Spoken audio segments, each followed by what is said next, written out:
Jason Roth, Co-Alliance agronomist, wanting to continue to talk about fungicides and right now about plant health. So again, when we often think about fungicide applications, the number one reason we apply a fungicide is to control diseases. But sometimes the term plant health gets put out there, and oftentimes what they're talking about is other benefits that fungicides have besides disease control. And so let's talk a minute about what some of those things are and how they're accomplished. So first of all, when it comes to the fungicides, there's a couple different groups. Group 3s, those are the triazoles. Group 11s, those are the strobilurins. And group 7s, those would be the SDHI or carboxamides. Where does the plant health effect often come from? That's usually coming first and foremost from the group 11s or strobilurins, and partially perhaps from the group 7s or carboxamides or SDHI. So those are things to be aware of. And now, what are some of those things to be aware of for stress mitigation? Now, we say stress mitigation for fungicides. We might not say drought mitigation, right? If we are in a really dry environment, right, a droughty crop, then the first and foremost thing that we need is rain, right? But if conditions, we pick up a little bit of rain and conditions get a little more favorable, that's where the stress mitigation properties may be beneficial. And so what are some of those? Well, first and foremost, we could think about suppressing ethylene production.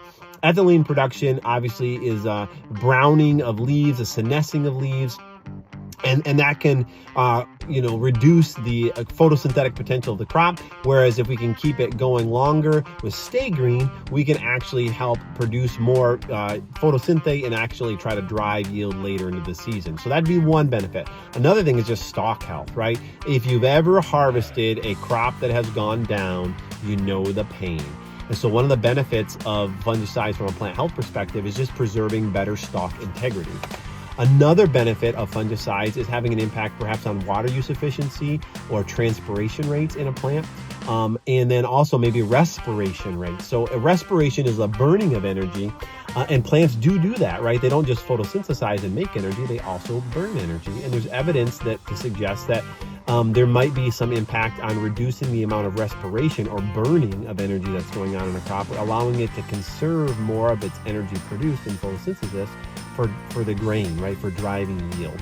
And so that would be another plant health benefit of fungicides. And the last one that you may hear about sometimes is talking about antioxidant production and reactive oxidative species, ROS. So ROS, reactive oxidative species, form when a plant is under stress. And those are basically what that leads to ultimately, I should say, is breaking down of lipids and cell membranes, causing leaky cells and ultimately the destruction of leaf tissue. And antioxidant production or elevated antioxidant production can help curb some of that damage or destruction that's occurring. And so that's another plant health benefit to think about, or stress mitigation properties. So when it comes to fungicides, they are probably in areas of stress mitigation. They are the king of stress mitigation products. Again, these are plant health benefits outside of disease control that get talked about.